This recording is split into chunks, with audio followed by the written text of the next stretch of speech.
दोस्तों, बहुत से लोगों की ये धारणा रहती है कि हम अपनी पढ़ाई में इतना पैसा लगाएंगे, अच्छी पढ़ाई करेंगे, लाखों रुपए अपनी पढ़ाई में लगाएंगे और हमारी अच्छी जॉब लग जाएगी, अच्छी इनकम हम अर्न कर पाएंगे और अपने लिए एक अच्छा घर बना पाएंगे। लेकिन किसी किसी केस में ये होता है और किसी केस में नहीं होता है। हजारों लाखों रुपए हम लगा देते हैं अपनी पढ़ाई के ऊपर और बदले में हमें जॉब मिलती है 20,000 की, 25,000 की, 30,000 की। तो आप ये बताइए कि आने वाली महंगाई में क्या इतनी इनकम से खर्चा चल जाएगा? जितनी महंगाई दिन प्रतिदिन बढ़ती जा रही है, तो क्या 25-30 हजार में उस महंगाई को हम कवर कर पाएंगे? रह पाएंगे उतनी महंगाई में?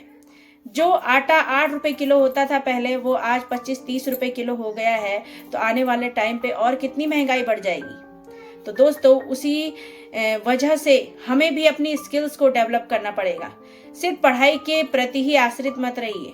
हाँ, अगर आप को लगता है कि मैं अपनी पढ़ाई के बल पर ये पा सकता हूँ, इतनी मेहनत मैं कर सकता हूँ, मेरी जॉब 100% लगेगी, तो आप बिल्कुल पढ़ाई कीजिए। लेकिन पढ़ाई में इतना खर्चा मत कीजिए कि बदले में आपको सिर्फ 25-30 हजार रुपये ही मिले।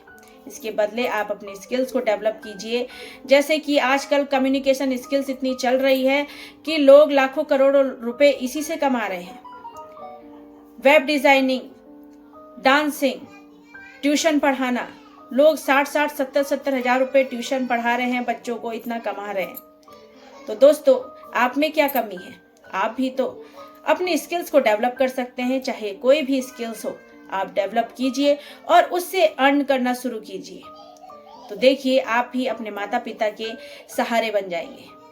माता पिता अपने सारी जमा पूंजी जो है अपने बच्चों के ऊपर लगा देते हैं कि हमारा बच्चा पढ़ लिख कर कुछ बनेगा और हम भी अपने बच्चे के संग खुशी खुशी रह पाएंगे। लेकिन अगर बच्चा सक्सेस नहीं हो पाता है, तो माता पिता तो परेशान होते ही हैं, साथ में वो बच्चा भी परेशान होता है।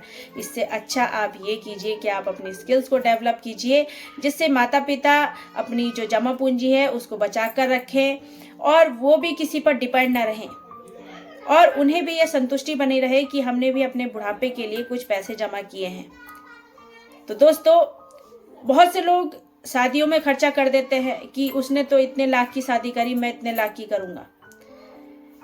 घर उसने तो इतना अच्छा बना रखा है, मैं भी इतना अच्छा बनाऊंगा। उसने 15 कमरों का घर बना रखा है, मैं 30 कमरों का बनाऊंगा। तो दोस्तों, जरूर बनाइए, लेकिन आप पे उतना पैसा हो और उसके बाद भी आपको ये दुख ना हो कि मैंने इतना पैसा यहाँ लगा दिया है और अब मैं क्या करूँगा।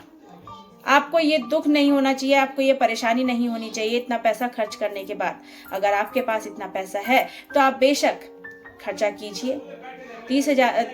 30 कमरों के आप घर बनाइए।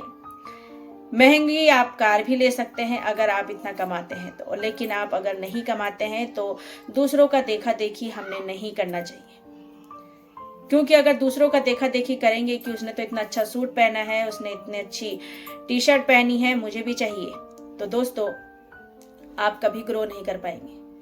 क्योंकि हमें भेड़ चाल नहीं चलनी है, हमने औरों से अलग रहना है, अलग बनना है, बन के दिखाना है। और जब आप दूसरों को देखा देखी नहीं करेंगे और अपनी परिस्थितियों को देखकर खर्चा करेंगे तो आप जरूर सफल होंगे। इसलिए पैसे को बचाना सीखिए। कहाँ पैसे को हम इन्वेस्ट कर सकते हैं जिससे हमारा पैसा और दुगना हो जाए, ये सीखिए। और अपने जो बचे हुए पैसे हैं उससे आप कुछ स्टार्टअप भी शुरू कर सकते हैं कि मैं ये बिजनेस शुरू करता हूँ, इससे मैं और इनकम अर्न कर सकता हूँ। तो दोस्तों, अगर मेरी ये बातें अच्छी लगी हों तो लाइक, शेयर और सब्सक्राइब का बटन हिट कर दीजिएगा। और मिलते हैं ऐसे ही एक और मोटिवेशनल वीडियो में। तब तक के लिए आप ये ध्यान रखिएगा कि आपने मनी को वेस्ट नहीं करना है, क्योंकि हमारा पैसा है वही हमें आगे भी बढ़ाता है और पैसे की वजह से ही हम परेशान भी रहते हैं। और अगर पैसे को जोड़ कर रखेंगे, पैसे को कहीं